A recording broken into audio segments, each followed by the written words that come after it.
Merci de choisir la télé Tchad 24 International pour vous informer, mesdames et messieurs. Bienvenue au journal. Mais avant tout, voici les grandes articulations. Manifestation pacifique ce matin à Abéché, chef-lieu de la province du Ouadaï. C'est un soutien à la rupture de la coopération militaire entre le Tchad et la France. Détail à suivre dans un instant. Et puis en culture, masterclass sur la critique cinématographique à l'espace Talunomanou de N'Djamena, une initiative des journalistes culturels. C'est tout pour les titres. Mesdames et messieurs, bienvenue au développement. Le président de la Haute Autorité des médias et de l'audiovisuel, AMA, a fait une déclaration marquant le début des campagnes électorales pour les élections législatives provinciales et communales prévues le 29 décembre 2024. Voici le compte-rendu sur la réclamation du président de la AMA par Ngakutu Mathurin Naira. Les médias auront à jouer, durant ces campagnes électorales, leur rôle essentiel consistant à informer professionnellement les électeurs sur les candidats et leurs programmes respectifs, pour leur permettre d'effectuer des choix judicieux sur les femmes et les hommes auxquels ils confieront leur destin, tant à l'Assemblée nationale que dans les conseils provinciaux et communaux. Ces élections requièrent des exigences toutes particulières en matière d'accessibilité aux médias et mettent davantage en exergue les règles professionnelles d'équité, d'impartialité et d'équilibre dans la collecte, le traitement et la diffusion et ou publication de l'information. Ces principes professionnels ont été réitérés dans 3 décisions de la AMA destinées, comme pour les précédentes élections, à encadrer la couverture médiatique des activités électorales. La décision 046 porte sur le respect des principes d'équité ou d'égalité, de pluralisme et d'équilibre de l'information par les médias publics et privés. Celle numéro 47 réglemente le temps d'antenne et l'espace rédactionnel dans les médias publics. Et la numéro 48 répartit le temps d'antenne et l'espace rédactionnel dans les médias privés. Ces textes, amplement disséminés au sein des organes de presse, doivent servir de boussole et de cadrage à l'exercice des médias pour prévenir et éviter les pièges et dérapages et, à défaut, les réparer. À quelques heures du coup d'envoi de la campagne des élections législatives communales et locales, on note moins de signes particuliers du point de vue organisationnel alors que les candidats mettent les petits plats dans l'écran. Sont-ils prêts face à leur destin? Notre reporter Mahamat Brahim est allé à la rencontre de quelques-uns. Suivez. Précisément, dans exactement 48 heures, le peuple tchadien va suivre les campagnes des prétendants à l'Assemblée nationale. C'est un tournant dans la vie sociopolitique du Tchad, car ce pays va organiser pour la première fois 3 élections en un temps record. Il s'agit des législatives, communales et locales. Une grande campagne à cet effet débutera le 7 décembre prochain sur toute l'étendue du territoire national. À 48 heures du jour J, les affiches de l'Agence nationale de gestion des élections ANGE annoncent cet événement ne sont pas visibles et le calme règne en N'Djamena. Profitant de ces petits moments qui restent, quelques candidats rencontrés se montrent optimistes et ils se disent qu'ils s'activent pour se lancer en campagne. À l'exemple de Ahmad Addano Adoudou, candidat aux élections législatives. Nous avons déjà commencé par la location et entretien des bureaux. Pour l'instant, on a loué plus de 15 bureaux dans de différents quartiers du 8e arrondissement. Vous savez, le 8e arrondissement, on a aussi lancé les visibilités, à savoir le banderole, le t-shirt, les casquettes, le logo. Donc tout ça, on a déjà lancé. D'ici demain soir, on aura toutes nos visibilités. Et à la veille de la campagne, nous allons donner à tous les bureaux les visibilités. Ils vont maintenant aller installer ça dans les différents bureaux. Le candidat au communal, Ibrahim Saleh Adoum, n'a pas émis un avis contradictoire. Il estime que nonobstant quelques difficultés financières rencontrées, toutes les stratégies de persuasion ont été élaborées. Les préparatifs et l'organisation des élections est une aubaine pour les sérigraphes. Les sérigraphes, peintres et informaticiens Bebal Bepayang qualifient ces temps de période de la vache grasse. En effet, il y a beaucoup de candidats. Il y a beaucoup de candidats et comme nous avons constaté, mais néanmoins, l'engouement est un peu encore faible. Peut-être que les gens attendent lancer d'abord les campagnes le 7 et s'accentuer sur les supports de visibilité.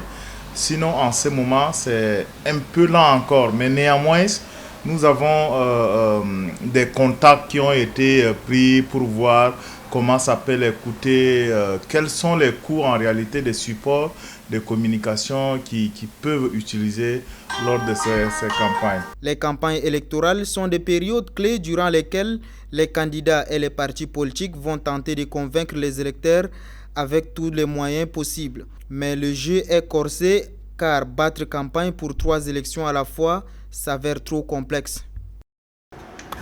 Le coordonnateur de la coordination nationale pour la paix, Saleh Kome Ori, a tenu un point de presse à la Maison des médias du Tchad ce 5 décembre 2024. Il a exprimé son soutien au président de la République, Mahamat Idriss Déby Itno, concernant la décision de rupture de la coopération en matière de sécurité et de défense avec la France. Ori a également appelé au respect de cette décision. On l'écoute. Cette décision, loin d'être impulsive, est le fruit d'une analyse approfondie et d'une prise en compte rigoureuse et l'intérêt supérieur de notre nation. Depuis plusieurs décennies, le Tchad a honoré ses engagements dans le cadre de cette coopération militaire, dans l'espoir de garantir la sécurité et la stabilité de notre région. Cependant, force est constatée que cet accord n'a pas toujours servi les objectifs escomptés. Et parfois même, il est semblé d'être un instrument de déséquilibre dans la relation entre nos nations. Le président Mahamat Idriss Déby Itno a choisi de privilégier la souveraineté nationale et l'intérêt du peuple tchadien. Cette décision marque un tournant décisif pour le Tchad, affirmant que nous serions accepter une relation déséquilibrée où les aspirations légitimes de notre pays sont ignorées ou marginalisées. Ce choix du président s'inscrit dans une volonté de restaurer une coopération internationale fondée sur le respect mutuel, l'égalité et la considération des réalités africaines. Le Tchad est un pays souverain. Il est temps que cette souveraineté soit respectée dans tous les partenariats que nous engageons. Nous appelons la communauté internationale et particulièrement nos partenaires à respecter cette décision qui reflète les aspirations profondes de notre peuple. Le Tchad reste ouvert à la coopération, mais uniquement sur les bases transparentes et équitables. Nous, Coordination nationale pour la paix, invitons l'ensemble des forces vives de la nation, partis politiques, l'organisation de la société civile, l'association et citoyens à se mobiliser pour soutenir cette initiative. L'association Kira Femmes en Action a lancé la 2e édition de son événement spécial intitulé Femmes Entrepreneurs. Cette initiative vise à offrir aux femmes une plateforme pour partager leur vision sur l'entrepreneuriat. Asiam Kandira a préparé à cet événement. Son reportage. Ces assises sont un moment d'échange, de partage, d'apprentissage et d'inspiration sur les bonnes pratiques, les innovations et aussi les solutions pour renforcer le rôle des femmes dans la réalisation des objectifs de développement durable. Pour Nicole Doubayo, présidente de l'association Kira Femmes en Action, cette rencontre est une association de discuter sur les défis auxquels les femmes entrepreneurs tchadiennes font face. Les femmes entrepreneurs au Tchad, à l'instar de leurs sœurs de la sous-région, font face à des défis, un contexte économique peu favorable, des opportunités parfois limitées et un manque de financement. C'est précisément face à ces obstacles que nous avons créé Kira Femmes en Action, un espace pour libérer le potentiel des femmes et propulser l'excellence. Nous croyons fermement que la transformation économique repose sur l'intégration des femmes comme moteur de changement. Lançant officiellement le Meet-up, le ministre de l'Industrie et du Commerce, Gutbolo Mathieu, a souhaité la bienvenue à Mme Francesca Tchatchou Belobé, la vice-présidente de la Communauté économique des États de l'Afrique centrale, et appelle les femmes entrepreneurs tchadiennes à l'action. Madame la vice-présidente, votre présence aujourd'hui à nos côtés est un témoignage de votre soutien indéfectible à la cause des femmes entrepreneurs et à leur rôle fondamental dans la transformation économique de notre sous-région. La vision du gouvernement est de faire du secteur privé un levier essentiel du développement économique du Tchad et plus particulièrement d'assurer la place centrale de la femme entrepreneur dans ce processus. Placé sous le thème technologie et innovation, comment les femmes entrepreneurs et leaders peuvent-elles mener la transformation digitale, le Meet-up Kira Femmes en action a rassemblé des femmes de divers horizons professionnels, culturels ainsi que des experts, des partenaires et des représentants des institutions nationales et internationales. L'Organisation des jeunes tchadiens pour l'unité et la paix a animé une campagne de sensibilisation de masse au marché à bétail de Diguel Safaï ce 4 décembre 2024. Cette campagne visait à dispatcher des messages de paix et de prospérité pour un climat favorable au développement. Suivez le reportage de Fanta Assoué. Tous ensemble pour la paix, ce thème de la campagne de sensibilisation pour la paix a élucidé à travers des sketchs présentant différents aspects relatifs à la question de la sécurité au marché à bétail du quartier d'Iguel Zafaï dans le 8e arrondissement de la ville de N'Djamena. Les habitants de cette bourgade vivent quotidiennement des problèmes dus au passage illicite des bétails, l'insécurité, ainsi que les cas de violence entre les sédentaires du quartier et les bouviers, que ce soit dans le quartier ou au marché, affectent particulièrement les femmes et les enfants. Pour mademoiselle Zara Luxala Vanzou, représentante de la Fondation Accra, la tolérance doit commencer par l'écoute et le respect de l'autre dans ses différences. Le marché est un lieu de rencontre, un carrefour où convergent des personnes de divers horizons. Faisons-en un lieu de brassage et promotion de la culture et de la paix. Et surtout, soyons des ambassadeurs dans nos quartiers pour laisser des traces positives à la nouvelle génération. Le directeur de cabinet du maire du 8e arrondissement, Dogo Nayo, n'a pas manqué d'encourager les promoteurs de cette initiative pour le vivre ensemble.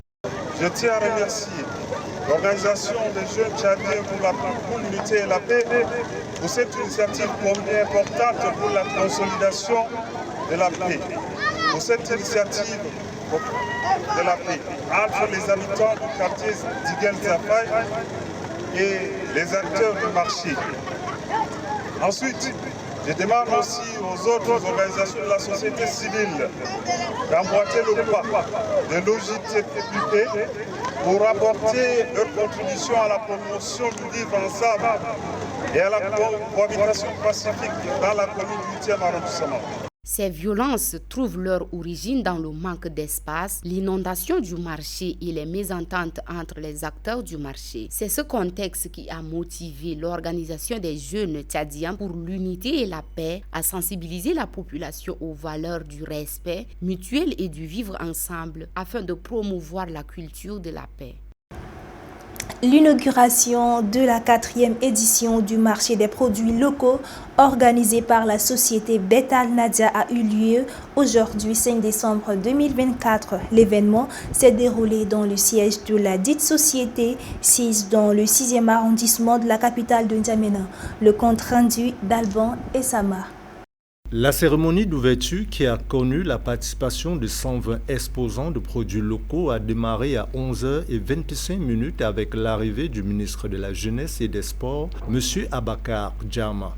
Après son installation, les allocutions se sont succédées tour à tour, à savoir l'allocution du directeur général de Ben Al-Nadja pour le mot de bienvenue. Pendant son discours, ce dernier a indiqué que le marché des produits locaux est la seule plateforme du 235 qui met en avant les produits locaux.